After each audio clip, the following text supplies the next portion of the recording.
बिस्मिल्लाहिर्रहमानिर्रहीम। अस्सलाम वालेकुम स्टूडेंट्स।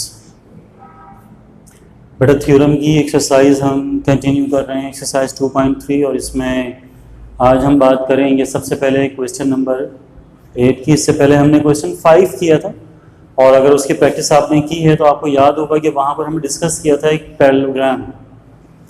तो मैं थ्योरम नंबर 8 शुरू करने से पहले कुछ बातें आपको याद दिला दूँ। मैंने आपसे कहा था कि पैरेललोग्राम से रिलेटेड कोई भी थ्योरम आपके पास होगा तो आप उसमें पैरेललोग्राम में जब आप सेलेक्ट कर लेते हैं वर्टिसेस को, तो आप उसमें डी और ई की वैल्यूज़ पहले निकालते। जब तक आप डी और ई की वैल्यू नहीं निकाल लेते तब तक आप उसका कोई थ्योरम प्रूव नहीं कर सकते। तो आप देखें क्वेश्चन नंबर 8 में भी जो थ्योरम है वो पैरेललोग्राम से रिलेटेड क्या है वो अभी हम डिस्कस नहीं कर रहे। बस किसी भी सवाल में जब हमने ये देख लिया कि थ्योरम पैरेललोग्राम से रिलेटेड है तो उसके फ़ौरन बाद आप समझ जाएं कि हमें ये पैरेललोग्राम कंसीडर करनी है, उसको इंट्रोड्यूस करना है, वहाँ से हमने ई की वैल्यू बनानी है, फिर डिस्टेंसेस निकाल कर इनकी इक्वालिटी से हमें डी निकालना है। ये काम करना ही करना है, तो लिहाजा वो हमने पहले कर लिया। तो ये सारा काम जो है ये क्वेश्चन नंबर 5 में भी हमने सीखा है, ये वहाँ पर भी मौजूद है, और ये हमने यहाँ पर भी रखा हुआ है। स्टार्टिंग में ही है तो उसको हमने रिपीट कर दिया, आप भी इसको रिपीट कीजिएगा, प्रैक्टिस। आगे भी ख्याल रखें थ्योरम्स की आखिरी एक्सरसाइज नहीं है, थ्योरम्स को हम कंटिन्यू करेंगे, ये और चैप्टर्स में भी आएंगे। तो अब इन फ्यूचर अगर कभी कोई थ्योरम आया पैरेललोग्राम का तो फिर यहाँ तक के जो स्टेप्स हैं वो आपको कहा जाएगा कि आप देख लें, उसके बाद फिर हम आगे कंटिन्यू करेंगे। ठीक है, क्या प्रूफ करना है नंबर 8 में, उस पर जाने से पहले देख लें कि थ्योरम में हमने कंसीडर किया कि A0 0 B A,0 C B, C and D E be the vertices of a parallelogram ABC। फिर हम ये कहते हैं कि भाई AB पैरेलल है CD के, लेकिन AB लाई कहाँ करता है X एक्सिस पर। तो AB क्योंकि लाई करता है X एक्सिस पर, लिहाजा CD भी पैरेलल हो जाएगा X एक्सिस, और जो लाइन एक्स एक्सिस के पैरेलल होती है उसके वाई कंपोनेंट्स बराबर होते हैं। तो देखो इसका वाई कंपोनेंट है सी और इसका वाई कंपोनेंट है ई, तो लिहाजा ये ई और सी आपस में बराबर होगा। फिर हम डिस्टेंस निकालेंगे A D, distance A D data के साथ हमने निकाला था, वो आ गया डी स्क्वायर प्लस सी स्क्वायर। फिर डिस्टेंस निकालेंगे बी सी डेटा के साथ हमने बनाया, तो ये आ गया बी माइनस ए होल स्क्वायर प्लस सी स्क्वायर। और क्योंकि ये AD और BC बराबर हैं, किसी भी पैरेललोग्राम में ऑपोजिट साइड्स इक्वल होती हैं तो उनके स्क्वायर्स ही बराबर होंगे। और जब हमने इनकी वैल्यूज पुट कर दी, सी स्क्वायर कट गया, आगे जाकर स्क्वायर से स्क्वायर कट गया, तो डी की वैल्यू आ गई बी माइनस है। ये स्क्वायर से स्क्वायर भी कैंसिल होगा तो डी इक्वल आ जाएगा बी माइनस है। यहाँ तक करने के बाद हम देखते हैं कि हमें इस वाले सवाल में नंबर 8 में क्या प्रूफ करना है। तो वो कह रहे हैं भाई prove that the sum of the squares of the lengths of the sides of any parallelogram equals the sum of the squares of the lengths of the diagonals. हमें ये प्रूफ करना है, हम यहाँ लिख लेते हैं अकॉर्डिंग टू रिक्वायर्ड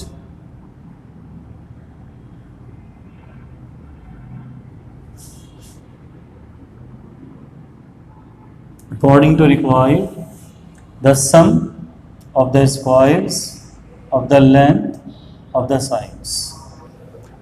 पहली साइड है AB प्लस दूसरी साइड है BC प्लस तीसरी साइड है CD प्लस चौथी साइड है AD।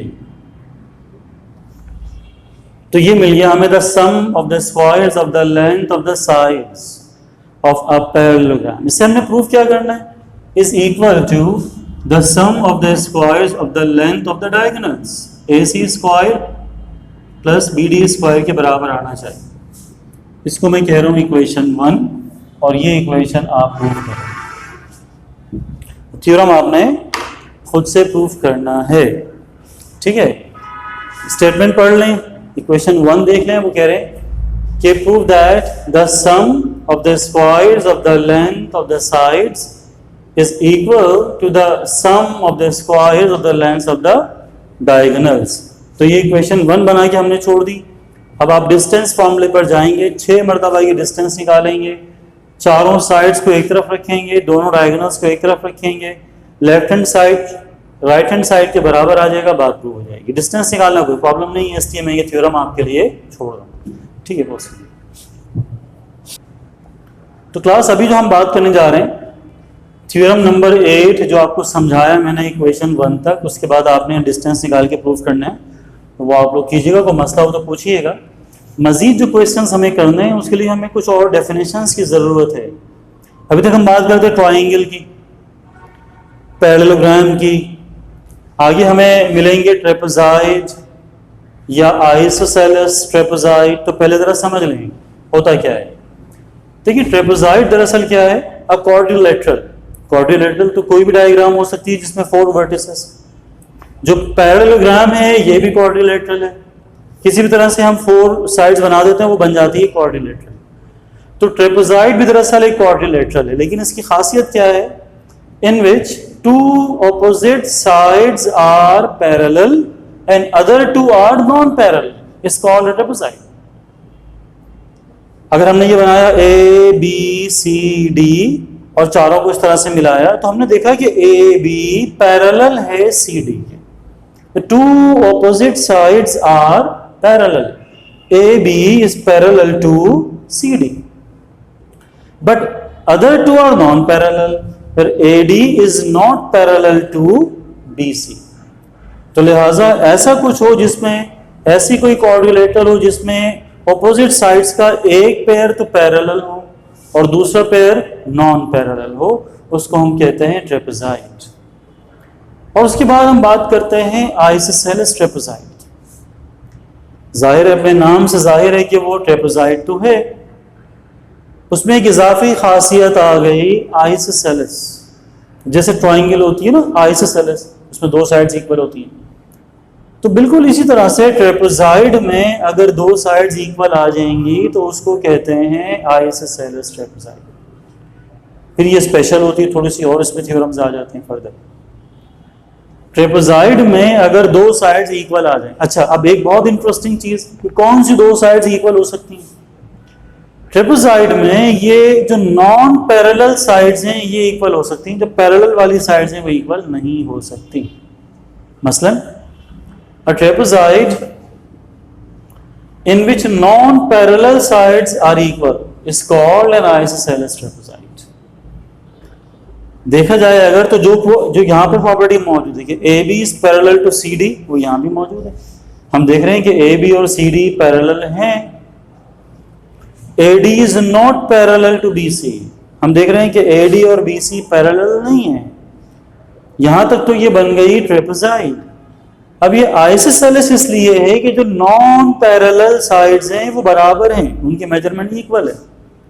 AD इक्वल है BC के, ये वाली खासियत यहां नहीं। तो ये सिंपल ट्रेपेजॉइड है और ये आइसोसेलेस ट्रेपेजॉइड है। 2 थ्योरम्स हमारे पास हैं, एक आइसोसेलेस ट्रेपेजॉइड जो हम पहले करेंगे, पूरा करवाऊंगा मैं आपको। उसके बाद ये वाला थ्योरम जो है ट्रेपेजॉइड का एक थ्योरम नंबर 10 पर है, वो मैं आपको समझाऊंगा, वो होमवर्क में आप लोग करेंगे। ठीक है, तो नंबर 9 का जो थ्योरम है वो है आइसोसेलेस से रिलेटेड। ठीक है, तो उसको हम स्टार्ट करते हैं। तो बेटा हम जा रहे हैं थ्योरम नंबर 9 पर। थ्योरम 9 का जो स्टेटमेंट है इसका ताल्लुक है आइसोसेलेस ट्रेपेजॉइड्स।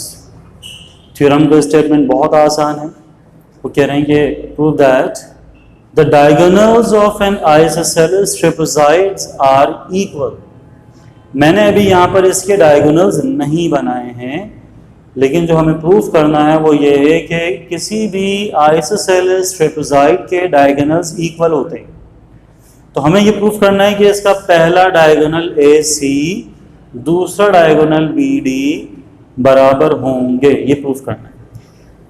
अच्छा, इसका जो प्रूफ है ना वो मिलता जुलता है पैरेललोग्राम के साथ। जैसे वहां पर हम काम कर रहे थे तो मैंने आपसे कहा था कि पैरेललोग्राम का कोई भी थ्योरम प्रूफ नहीं कर सकते जब तक आप D और E की वैल्यू ना बना रहे।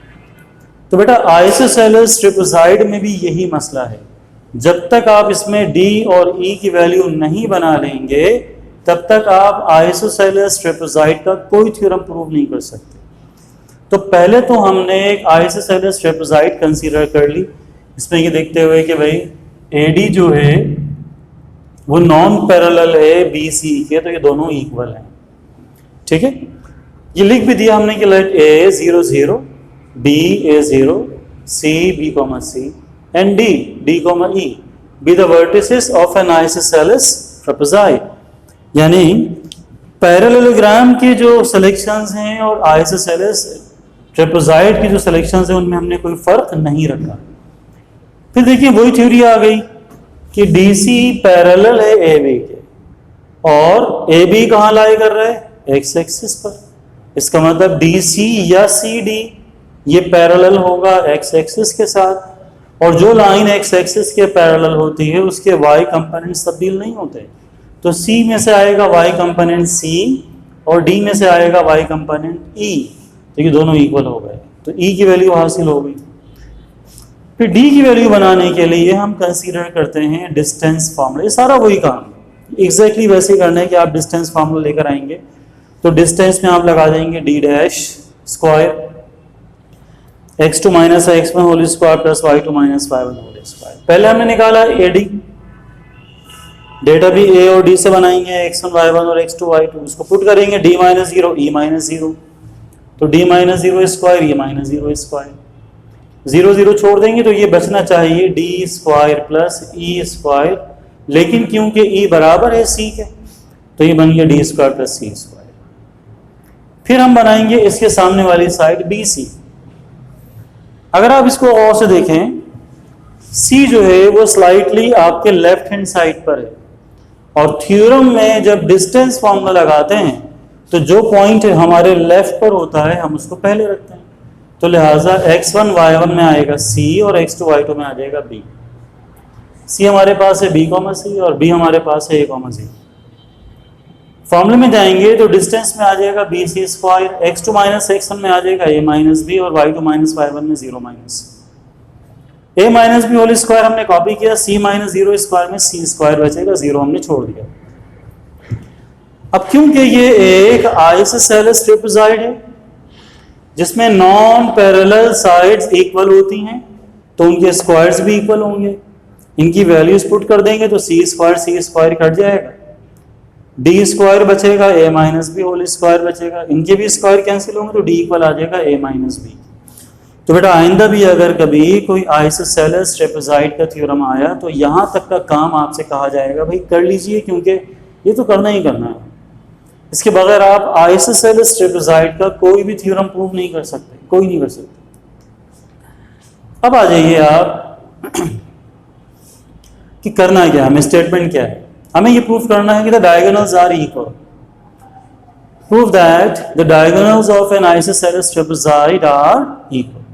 तो बेटा डायगोनल्स में जो पहला डायगोनल है वो है AC और जो दूसरा डायगोनल है वो है BD। डिस्टेंस फॉर्मूला यहाँ मौजूद है, आपको दोबारा लिखने की जरूरत नहीं है, आप यहाँ पर डेटा बना लें। पहला diagonal for distance D dash is equal to AC। AC में A को पहले रखेंगे क्योंकि वो हमारी लेफ्ट साइड पर आ रहा है, तो x1 y1 आ जाएगा A से, जबकि x2 y2 आ जाएगा C से। C हमारे पास है B, C। इन सब को ले जाइए फॉर्मूले में, तो जहां डिस्टेंस है वहां आ जाएगा AC square, x2 minus x1 का मतलब B minus 0 whole square, y2 minus y1 का मतलब C माइनस 0 होल स्क्वायर। 0 0 छोड़ देंगे तो ये बचेगा B square plus C square, तो यानी AC स्क्वायर इक्वल आ गया B square plus C square. फिर हम चले जाएंगे सेकंड डायगोनल BD पर। इसके लिए बनाएंगे data for distance is equal to BD। इस मरतबा हम देख रहे हैं BD में जो डायग्राम है वहाँ D हमारे लेफ्ट पार्ट पर आ रहा है, तो लिहाजा x1 y1 में D को पहले रख देंगे, D, E को, और x2 y2 में B बाद में आ जाएगा। B हमारे पास है A, 0। इन्हें ले जाइए फॉर्मूले में, तो जहां डिस्टेंस है वहां आ जाएगा BD square, x2 minus x1 में A माइनस D का whole square, y2 minus y1 में 0 माइनस E का होल स्क्वायर। इसको सिंप्लीफाई कर लें तो बी डी स्क्वायर मिल जाएगा। ए माइनस डी, तो बेटा ए माइनस तो कॉपी कर लिया, डी की वैल्यू है, डी बराबर है ए माइनस बी, तो डी की जगह आ जाएगा ए माइनस बी, स्क्वायर की जगह स्क्वायर आएगा। दूसरे ब्रैकेट में जीरो छोड़ देंगे तो माइनस ई बचेगा, लेकिन ई हमें पता है कि ई बराबर है सी के, तो ई की जगह हमने सी लगा दिया। और आगे जाएंगे तो बी डी स्क्वायर इक्वल आ जाएगा ए माइनस, माइनस के साथ ये वाला ब्रैकेट खोल दीजिए, तो माइनस ए आएगा और माइनस माइनस प्लस बी आ जाएगा, स्क्वायर अपनी जगह, माइनस ए के साथ आ गया और माइनस माइनस प्लस बी आ गया, स्क्वायर की जगह स्क्वायर आ गया। माइनस सी का स्क्वायर निकालेंगे तो ये बन जाएगा सी स्क्वायर। तो हम देख रहे हैं कि पहले ब्रैकेट में प्लस माइनस ए कैंसिल होगा तो बी स्क्वायर प्लस सी स्क्वायर बचेगा, इसे हम कह देंगे इक्वेशन 2। यहाँ पर प्लस माइनस ए कैंसिल कर दीजिए तो बाकी बचेगा बी स्क्वायर प्लस सी स्क्वायर। इक्वेशन 1 और 2 इक्वल है, कंपेयर कर लें, कंपेयर 1 and 2, तो ए सी स्क्वायर इक्वल आ गया बी डी स्क्वायर, और स्क्वायर से स्क्वायर हटा दें, कैंसिल कर दें तो ए सी इक्वल आ जाएगा बी डी। तो ये डायगोनल्स हैं जो इक्वल आ गए, और यही हमें प्रूफ करने के लिए कहा गया था, और ये हम उस वक्त प्रूफ कर सके हैं जब डी की वैल्यू पुट की गई है और ई की वैल्यू। अगर ये नहीं करेंगे ऑब्वियसली ये साइड्स हमें बराबर नजर नहीं आएंगी। तो यहाँ तक ये प्रूफ हो गया, आखिर में आप इसका आंसर लिख देंगे जो हमसे प्रूफ करने के लिए कहा गया था। अमूमन इसका सबसे आसान मेथड ये होता है कि भाई जो थ्योरम है बस वो लिखते हैं, वो लिखते हैं प्रूफ दैट, तो वर्ड प्रूफ दैट आप हटा दें, उसकी जगह लगा दें देयरफॉर, बाकी पूरा थ्योरम आप वैसे लिख दें, आपको रटने की जरूरत नहीं है क्या लिखेंगे आप। Therefore the diagonals of an isosceles trapezoid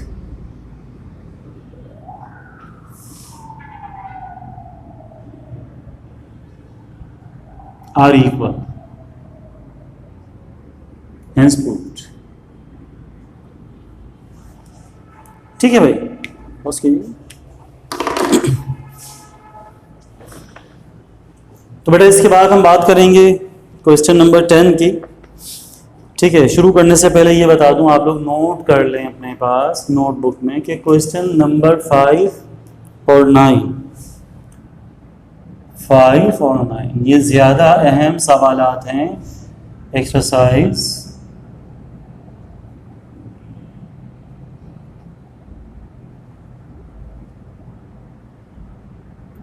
exercise 2.3 से। सही है, क्वेश्चन नंबर 10 पर आ जाए। ये आपने खुद करना है नंबर 10, इसकी जो कंप्लीट लेआउट जो भी कंडीशंस हैं गिवन में रिक्वायर्ड में वो मैं समझाऊंगा, आप मुकम्मल आप लोग खुद करेंगे। तो हमसे कह रहे हैं कि भाई prove that the distance between the mid points of the non parallel sides of a trapezoid equals half the sum of the length of the parallel sides। Statement थोड़ा सा बड़ा है, दोबारा पढ़ लेते हैं। वो कह रहे हैं prove that the distance between the midpoints of the non-parallel sides of a trapezoid equals half the sum of the lengths of the parallel side। अब इसे प्रूव करने के लिए यकीनन हमें चाहिए ट्रेपेजॉइड। क्या फ़र्क होता है ट्रेपेजॉइड में और आइसोसेलेस ट्रेपेजॉइड में? हम जानते हैं कि आइसोसेलेस ट्रेपेजॉइड में दो साइड्स इक्वल होती हैं, और एक सिंपल ट्रेपेजॉइड में ये इक्वालिटी नहीं होती। तो जब हम एक सिंपल ट्रेपेजॉइड पे काम करते हैं तो उसमें हम यहाँ तक तो आएंगे E इज इक्वल टू सी, ये तो बनाएंगे, लेकिन उसमें हम D नहीं बना सकते, ये सारा काम नहीं होगा उसमें, क्योंकि उसमें AD और BC बराबर होते ही नहीं, और जब वो इक्वल नहीं होते तो हम उनको इक्वल ले भी नहीं सकते। ना हम AD निकालेंगे, ना हम BC निकालेंगे, ना उनको बराबर लेंगे, ना तो D की वैल्यू आएगी, यानी D की जगह D रखेंगे, प्रूव हो जाएगा थ्योरम। ऐसा आइसोसेलेस ट्रेपेजॉइड में नहीं हो सकता प्रूफ, सिंपल ट्रेपेजॉइड में प्रूव हो जाएगा। आईएसएसएल ट्रिपलोसाइड में प्रूव नहीं होगा, इसलिए हमने निकाला था उसके अंदर। तो क्वेश्चन नंबर 10 में सबसे पहले तो आप जिस तरह से यहां पर हमने एक आईएसएसएल ट्रिपलोसाइड बनाई थी, एक सिंपल ट्रिपलोसाइड बना लेंगे। एक्स एक्सिस, वाई एक्सिस,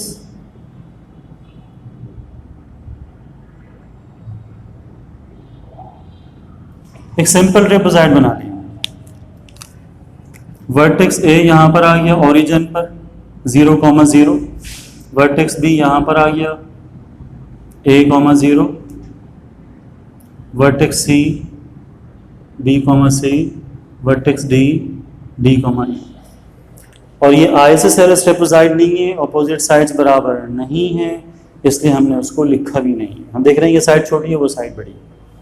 उसके बाद आप ये सब कुछ एक्सप्लेन कर दें जो हम करते हैं हमेशा। Let a 0,0, b a,0, c b,c and d d,e be the vertices of a trapezoid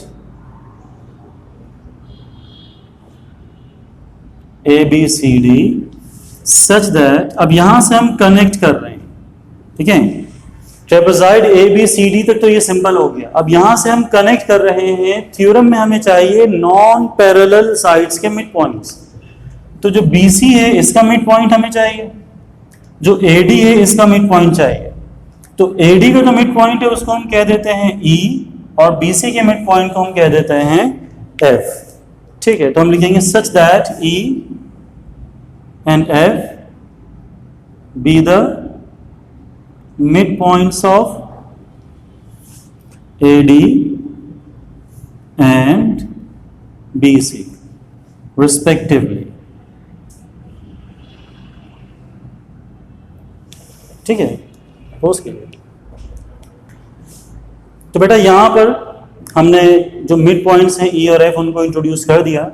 अब देखिए ये वही पॉइंट्स हैं जो हम इससे पहले पैरेललोग्राम में भी डिस्कस कर चुके हैं, आईएसएसएल ट्रेपेजॉइड में भी डिस्कस कर चुके हैं कि अगर AB एक्स एक्सिस पर मौजूद है तो इसका मतलब कि CD उसके साथ पैरेलल होगा, और जो लाइन एक्स एक्सिस में पैरेलल होती है तो उसके y कंपोनेंट्स इक्वल होते हैं, तो E और C बराबर हो जाएंगे। तो यहाँ पर आपने ये एक्सप्लेन करना है। E की वैल्यू हमेशा C आती है क्योंकि हम एक ही तरतीब से ही सिलेक्शन ले रहे हैं।